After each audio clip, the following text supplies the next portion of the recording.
Assalamualaikum warahmatullahi wabarakatuh. Sahabat-sahabat semuanya, pada kesempatan ini saya akan membahas tentang seorang sufi perempuan yang melegenda di dalam Islam, yaitu Rabi'ah Adawiyah. Sebelum kita memulai membahasnya, saya akan membacakan munajah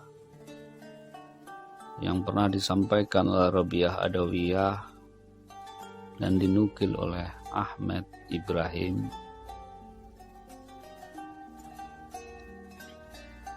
Aku mencintaimu dengan cinta, cintaku yang sejati dan hanyalah untukmu. Apa itu cinta sejati? Cinta sejati adalah cinta yang telah membuatku sibuk menyebut dirimu. Hanya engkaulah yang aku cintai secara mutlak, dan hanya karenamu sadar cinta ini aku lepaskan, agar senantiasa aku dapat melihat dirimu. Sahabat-sahabat semuanya, Rabi'ah Adawiyah memiliki nama lengkap Rabi'ah Al-Adawiyah Al-Basri Al-Iraqi. Ia dikenal sebagai seorang sufi perempuan dan juga dikenal sebagai seorang pertapa, dan juga terkenal sebagai seorang yang ahli ibadah. Rabi'ah Adawiyah adalah seorang perempuan yang memiliki karakter yang sangat tenang dan lemah lembut. Dan nampak dengan jelas bahwa di wajah Rabi'ah Adawiyah ada sinar cerah yang menunjukkan bahwa ia adalah seorang perempuan yang ahli ibadah. Sahabat-sahabat semuanya, Rabi'ah Adawiyah adalah wanita yang paling terkenal atau melegenda di dalam seluruh sejarah tasawuf Islam sejak awal munculnya tasawuf hingga sampai perkembangan tasawuf saat ini. Bahkan para sarjana dan peneliti sufisme mempercayai bahwa Rabi'ah adalah bagian dari sufi pertama. Dan Rabi'ah selalu menggunakan baju yang terbuat dari benang wol dengan jahitan ala kadarnya, dan itu membuatnya dikenal sebagai seorang wanita yang selalu nampak sederhana dan zuhud. Dia adalah seorang sufi yang intens, menyampaikan secara terus-menerus kepada orang yang dia kenal dan kepada para muridnya tentang arti dosa, tentang hari kiamat, dan tentang hari kebangkitan, serta adanya siksa api neraka pada kehidupan di akhirat nanti. Rabi'ah menjelaskan bahwa Al-Quran juga telah menjelaskan secara detail tentang apa yang disampaikannya. Dan Rabi'ah menegaskan bahwa hanya amal baik sajalah yang dapat menyelamatkan seseorang di akhirat nanti. Rabi'ah juga menjelaskan bahwa amal baik haruslah disempurnakan dengan cara melakukan kontemplasi atau bertapa, atau di dalam istilah tasawuf Islam disebut khalwah, dengan tujuan untuk mendekatkan diri kepada Allah Subhanahu wa taala dan selalu berserah diri kepada Allah Subhanahu wa taala secara mutlak. Sahabat-sahabat semuanya, bahwa apa yang dilakukan oleh Rabi'ah merupakan salah satu bentuk ajaran tasawuf yang juga diajarkan oleh para sufi lainnya, dan hal tersebut berkembang sampai saat ini. Selain dikenal sebagai sufi wanita yang sering melakukan bertapa, Rabiah Adawiyah juga disebut-sebut sebagai sufi yang misterius.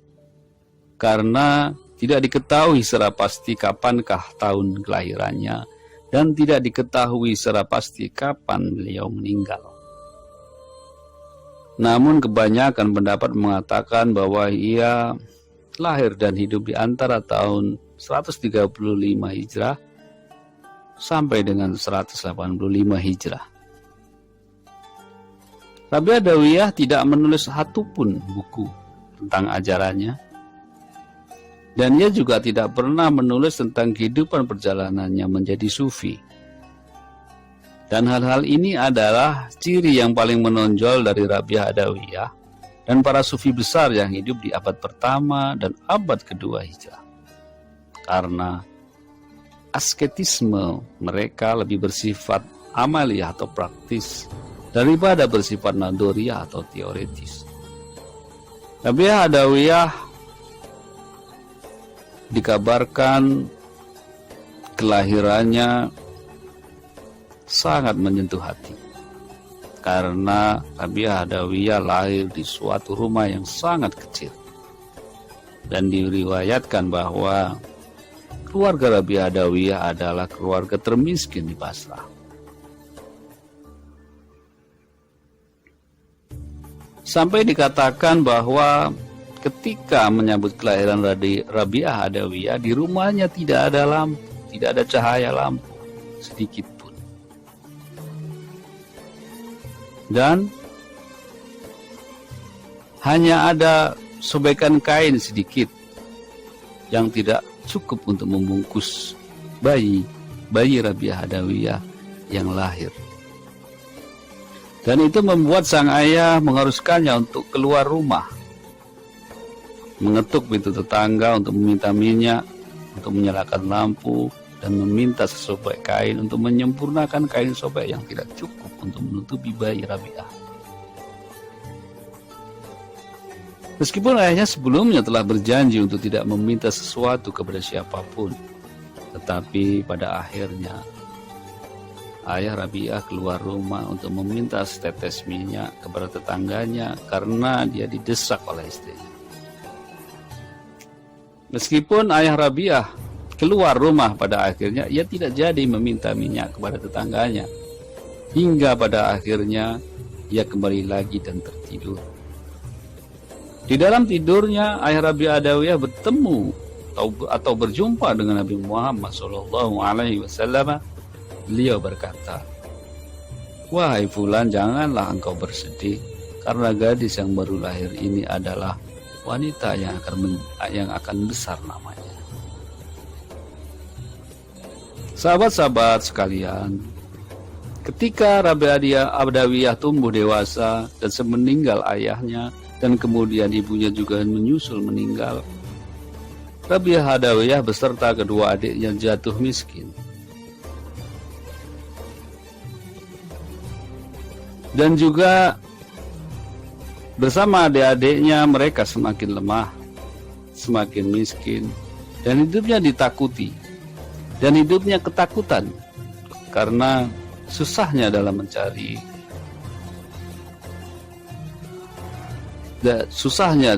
makan, dan susahnya dalam mencari nafkah untuk memperpanjang kehidupannya.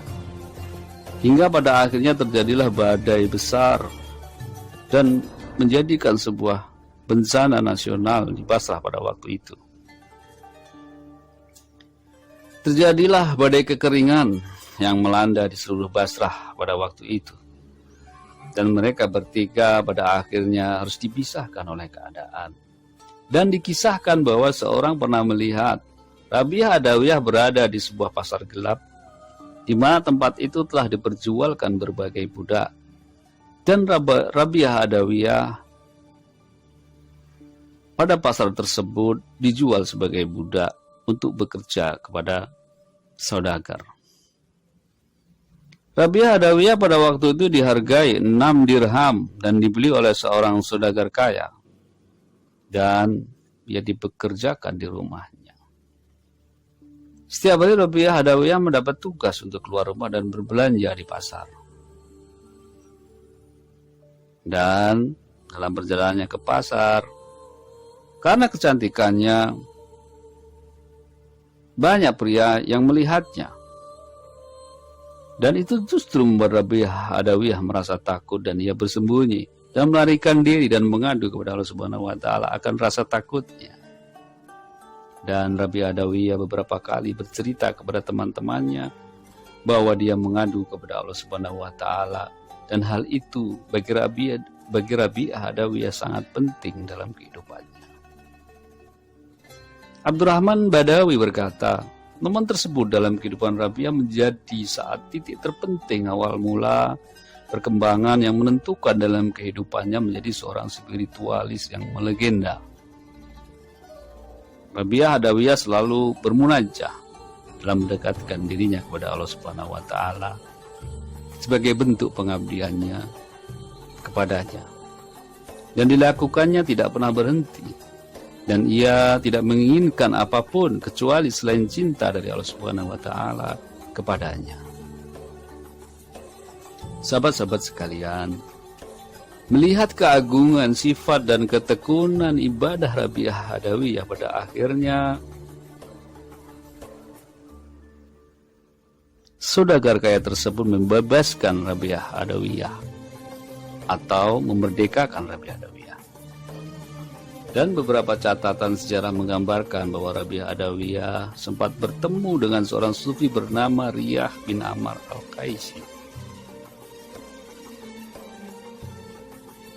Dan pertemuan itulah yang membuat pengalaman sufinya semakin kuat dan kokoh. Dan Rabi'ah Adawiyah semakin sering melakukan pertapaan dan semakin intens dalam menyelami dunia mistisisme yang baginya itu adalah keindahan yang sangat luas. Bertasawuf Rabi'ah Adawiyah adalah cinta, dan hal itu dipengaruhi oleh Riyah Al-Qaisi. Al-Qusairi meriwayatkan bahwa pernah suatu hari seorang pria bertanya kepada Rabi'ah Adawiyah,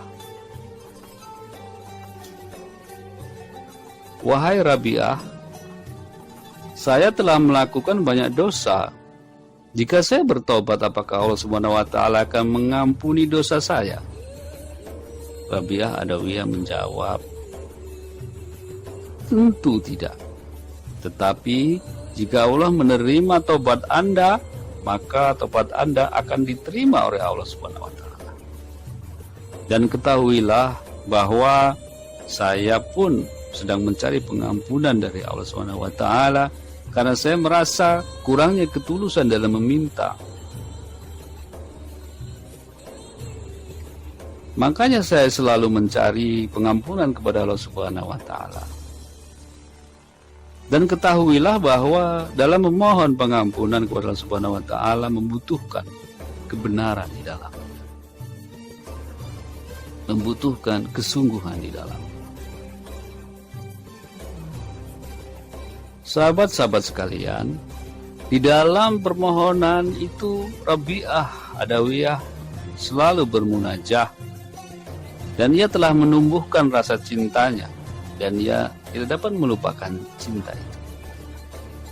Karena cintanya Rabi'ah kepada Allah Subhanahu wa taala menjadi fokus dari pertapaan dan visinya tentang sufisme.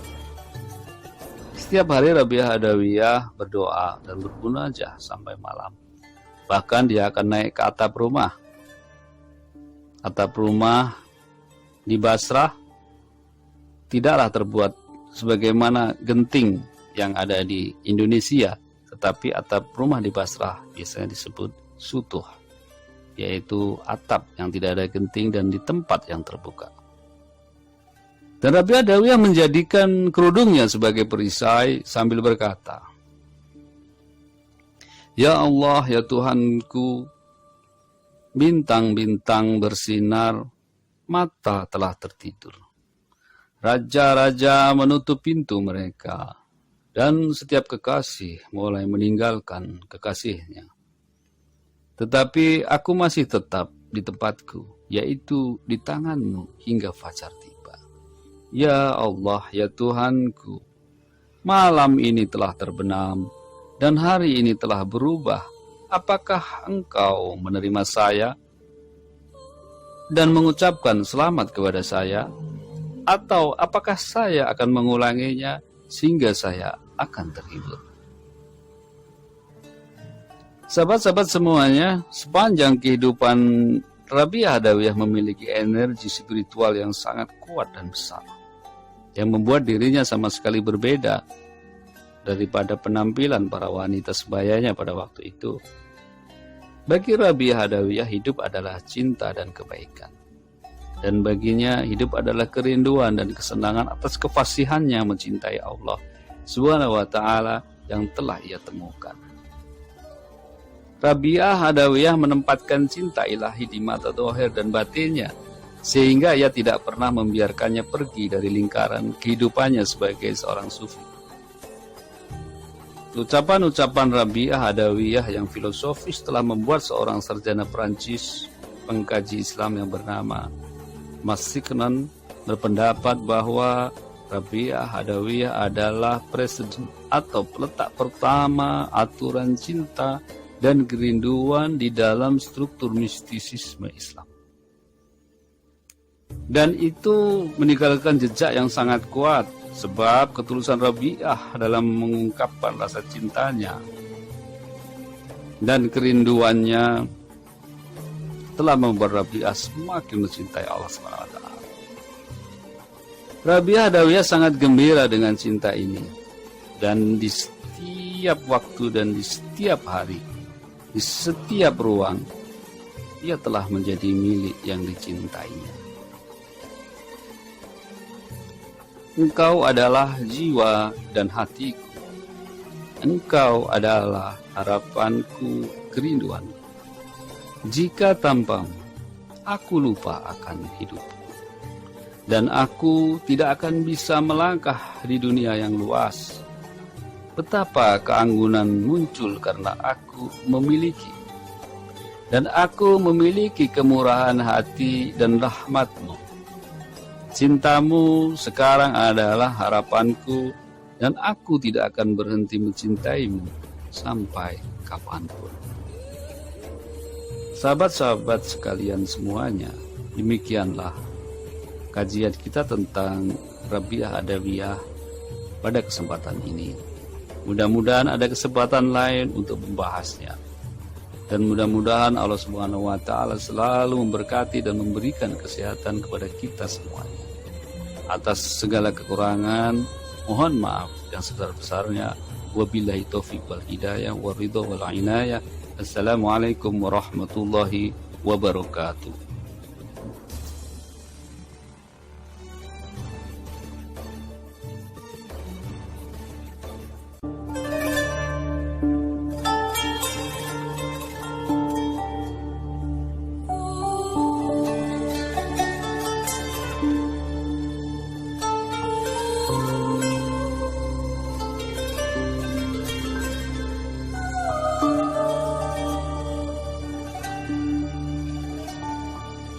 Oh